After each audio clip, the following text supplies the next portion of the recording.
Hello, this is the Adrienne Ross Show, the basketball edition. I'm Adrienne Ross, of course.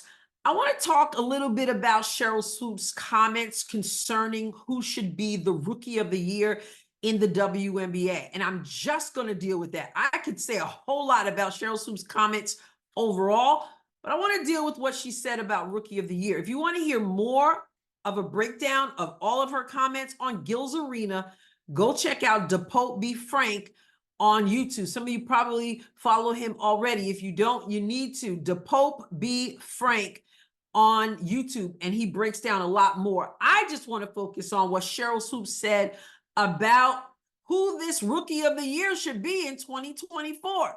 She said if she had a choice, this would be her choice. Now you check it out.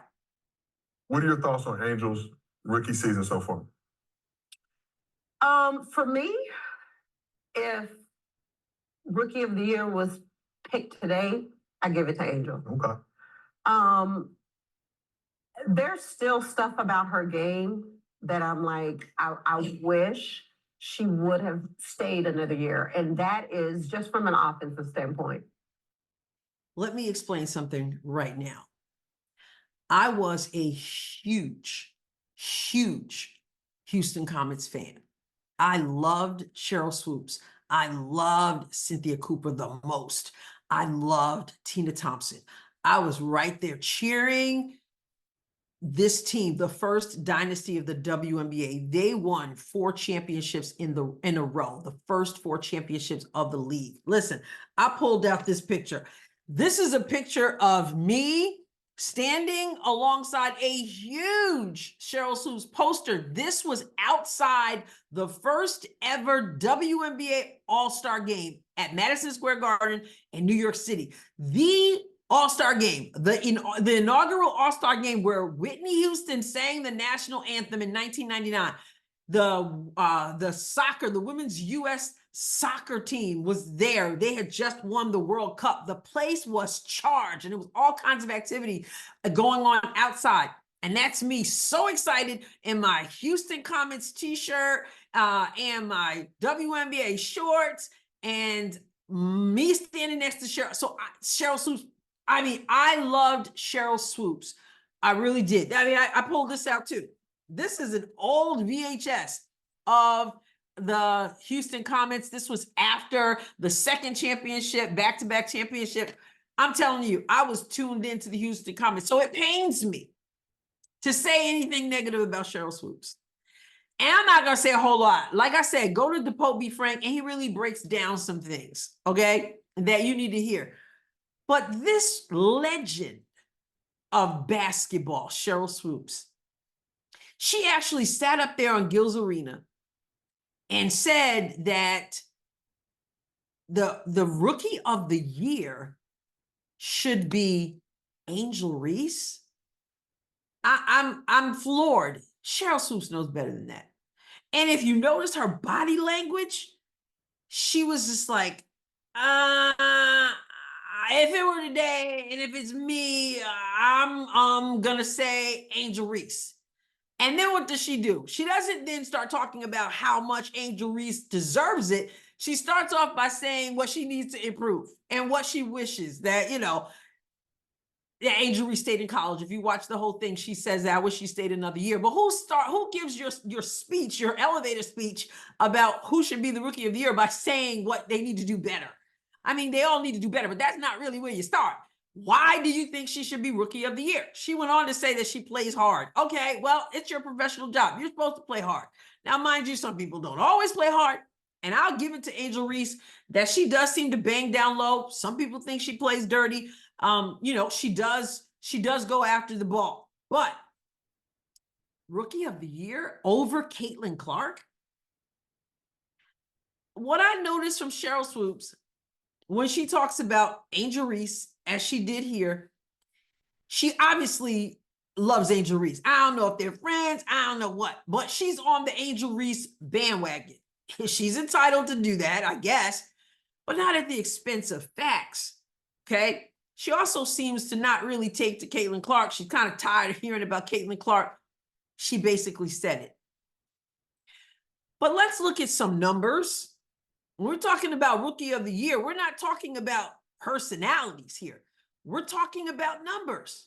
So, I mean, you can let me know in the comments what you think. Angel Reese, after 13 games, through 13 games, has 12 points per game, 12.1 points per game, 10.2 rebounds per game, 1.8 steals per game, and she's shooting 37.1% field goal percentage. So 12 points, 10 rebounds, 1.8, I should say, steals. Caitlin Clark, through 15 games, 16.1 points per game, 5.1 rebounds per game, 6.2 assists per game, 38.3% field goal percentage. 16 to 12. Now, Reese has her in the rebounding department, but Caitlin is a guard. The fact that she's averaging over 5 rebounds per game says something. Now, Sheryl Swoopes wants to point out that Angel Reese is averaging a double-double. Let's talk truth here. Angel Reese gets rebounds off her own misses. She misses a lot under the basket, layup. She misses a lot. She gets her own rebound, the offensive rebounds. She puts it back up. So the more she misses, the more rebounds she gets. Now, it does take a nose for the ball to be able to rebound your own misses, but surely you don't want to stack up rebounds because you keep missing right underneath the basket, a high percentage shot. So she's 37% field goal percentage from under the basket. Caitlin Clark has a higher percentage, and she's shooting a much more difficult shot most of the time. She's not hanging out underneath the basket. There's no contest between these two in terms of that. Now, let's look at their matchup when they played together. First game was June 1st. The Fever won 71-70. Angel Reese had 8 points, 13 rebounds, 1 assist, and she went 2 for 9. That's her field goal percentage, shooting high percentage shots, 2 for 9. Yes, she's got 13 rebounds, but I just told you, a lot of her rebounds come because she's missing shots. Not all of them, but she misses a lot of shots. 2 for 9 in that game.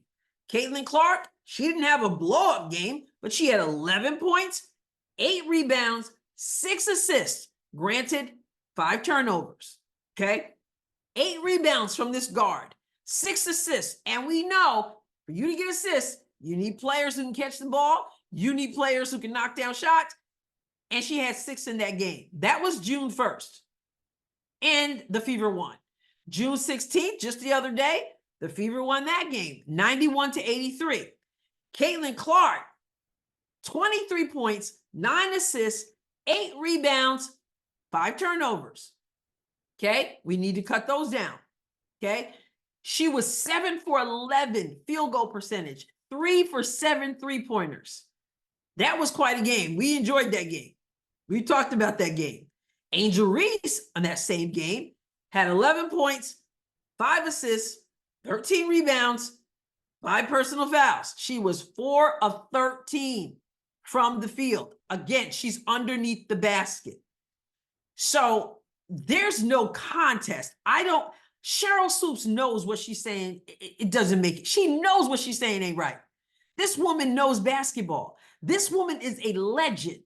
This woman really likes Angel Reese, because there ain't no way I can believe that Sheryl Swoopes believes that Angel Reese should be Rookie of the Year where we are right now. There's absolutely no way she truly believes that. She's tired of hearing about Caitlin Clark, doesn't seem to take to her too much.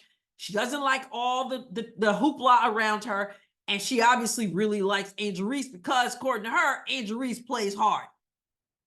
I don't want to be mean, but I'm going to be honest.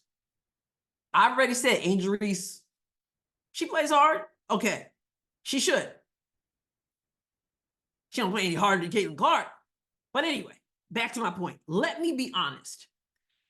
There is nobody watching Angel Reese play basketball to watch Angel Reese play basketball.